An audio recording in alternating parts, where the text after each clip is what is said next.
With us now, Dr. Olaf Groth. He is a global strategist, faculty, UC Berkeley Haas School of Business, and CEO of think tank Cambrian.ai. And we are so happy you agreed to join us and talk about economics, innovation, future of business, all of that. I'm glad to be with you, Alan. Thank you for having me.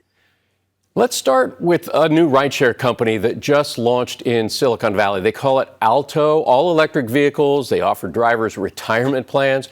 I guess a big question is, of course, is it different enough to stand out, compete with Lyft and Uber, and can the economy support another rideshare company? Yeah, that's the big question, Alan. I think it's definitely worth a shot. Look, ride-sharing companies like Uber and Lyft are essentially a quasi-monopoly, a duopoly, and there's very little differentiation between the two of them. And so the market, I think, is ready for disruption by somebody who can differentiate. And in this case, it's a combination of different things, right? One is, of course, offering benefits to drivers, even part-time drivers, possibly enhancing their commitment to the company. There's, nicer cars on average, and also a bit of a concierge service feel to it. Also, slightly higher price points, but we'll have to see how that works with passengers. So I definitely think it's worth a shot. We'll see if it sticks. We'll see if they can pull it off. In platforms and multi-sided platform business models, it's always tricky to compete against, the incumbents, right? Once they have 40-60% of the market locked up, it's hard to lure customers away. But, there's very little lock-in right now on the part of existing platforms of the customer. And so why not try a new solution and see if it sticks? What about the actual business model itself, rideshare? You don't see that going away?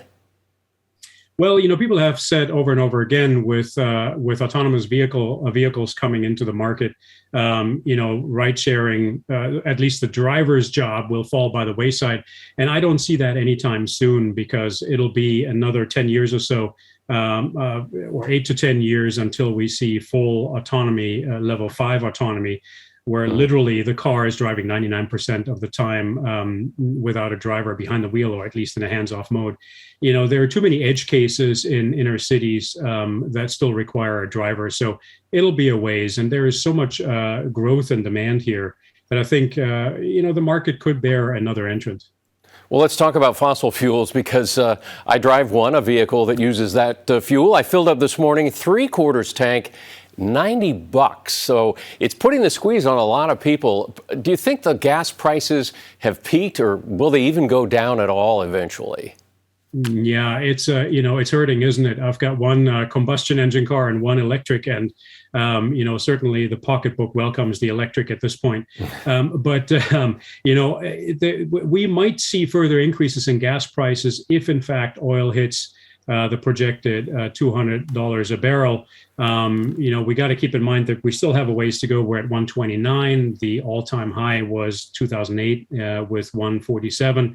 But options are trading or have hit the high of 200. So it is possible that we're going to go there, and it will depend on a couple of factors: whether whether OPEC will be able to increase production, whether we are going to be able to drive less, maybe enabled by new remote working arrangements, and whether manufacturers are willing to decrease production.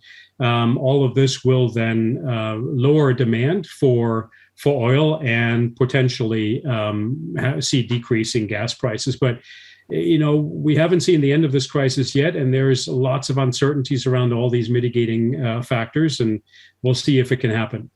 Yeah, you mentioned drive less, and I'm thinking, just when we're starting to come out of the lockdown and the pandemic, and people are considering coming back to the office, and they have to drive. I mean, there are businesses where they have to drive a vehicle. I was thinking of a construction guy the other day. He's got all his tools and ladders and everything. He can't get on BART. He's got to drive a vehicle. That's right. And, oftentimes when we talk so much about remote working, we shouldn't forget that that's mostly for, white collar workers, as it were, or at least, people who are in managerial roles or in service type roles, but people whose jobs are tied up in physical locations, whether it's factories or whether it's services that require going to somebody's home or to some other facility, those folks still need to commute in some way. And so yes, it's sometimes a bit of an elitist view as we're talking about remote working. Not everybody has that luxury. That's right. You had mentioned the autonomous vehicles, so let's go to those self-driving cars and trucks. One maker, Nuro, I think is how it's pronounced, expanding the footprint it has in Mountain View. What's behind that expansion? I was very happy to see that. Really, Silicon Valley, the Bay Area, is becoming a global hub for autonomous driving technology and technology startups. I think what's behind this is a couple of different things, but two stand out for me. Number one, with all of the talent we have here in the Bay Area, it still matters to be here physically, even though that talent does have the option of working remotely. Top-notch talent wants to be with other top-notch talent, wants to be in cultural hubs like the Bay Area, and amidst the great resignation, the great quitting, as we're hearing all the time, it is important for companies, especially high-tech companies, to be attractive for top-notch talent and to offer those kinds of perks of being with each other and being in an interesting location. That's number one. Technology-wise, essentially these neuro vehicles are robots on wheels, and robots are getting smarter and smarter with more and more AI in them. And the Bay Area is one of the world's foremost hubs of artificial intelligence, right? And so that IP and that technology is being developed here. Of course, it's also being developed in Seattle and Boston and Pittsburgh and Austin, but the critical mass is really here. And then thirdly, California is a big market for delivery services. And if you want to conquer that market, it behooves you to be here and know that market really well and test your vehicles here as well. And so it does make sense all around. All of that technology, whether it's in an autonomous vehicle or one that uses a gasoline engine or is all electric, they all use chips, and there's a global chip shortage. Can you kind of explain how we got here and what it means for all of us in the Bay Area? Sure. It was essentially a really bad dance, right? We had the pandemic hit us, and by the time that really, the economy really ground to a halt, various manufacturers were adjusting their production forecasts, were ramping them down, told chip manufacturers, we need less of your semiconductors. Those chip makers then dedicated that production capacity to other types of products wherever they could find demand.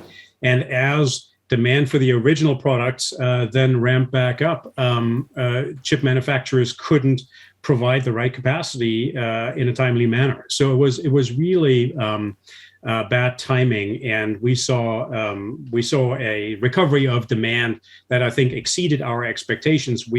Remember, we initially predicted a much longer lasting downturn thanks to this pandemic, and we really haven't seen this. In fact, we have seen people buying more stuff, right, and fewer services because they couldn't go to a lot of places physically where those services can be had. And so stuff is increasingly getting smart, and for that smartness, you need chips. And so that really fast increase in greater demand was something the chip manufacturers could not accommodate. We're seeing that slowly now being mitigated, but it'll take a while because we have bottlenecks all across the supply chain for semiconductors, and of course in logistics worldwide. Things like freighters getting hung up in canals doesn't really help matters. And of course geopolitics doesn't help matters, right? But we are seeing chip manufacturers like Intel, for instance, investing something to the tune of $20 billion in the United States to reshore some of that capacity. But it'll take a while for that to get ramped up. Okay, I can't let you go without talking about cryptocurrency. Not that I understand it, and I'm not going to ask you to explain it, but those who do understand it, they'd probably like to know what you think the future holds for it. Is that bubble going to keep growing? Will it bust? Then what happens? Look, the bubble might well burst on some of the cryptocurrencies like Bitcoin, but crypto itself is here to stay. Let's go back to the dot-com bust, right? That bubble burst, and that doesn't mean we didn't retain some infrastructure there. In fact, the ruins of the dot-com bust are what we built the next iteration of the internet on. All of the digital economy that we have today is built on what the dot-com bubble left behind.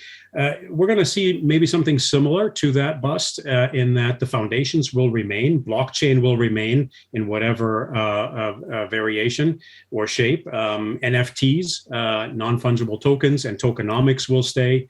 We're now seeing the rise of decentralized autonomous organizations. Imagine that. We can in fact form whole organizations virtually with the help of crypto, with the help of blockchain and NFTs. And all of those, I think, will stay. But of course, it's overhyped. And so we will see some adjustment, but that doesn't mean the foundations are going to go. So pay attention to the foundations and less to the hype. I got to get up to speed for sure. And I know I can turn to you for that. Dr. Groth, thank you. I can't thank you enough for your time, really, because I hope we can make these regular visits. It's my pleasure, Alan. I'd be glad to do that. I'll see you next time. All right. Take care.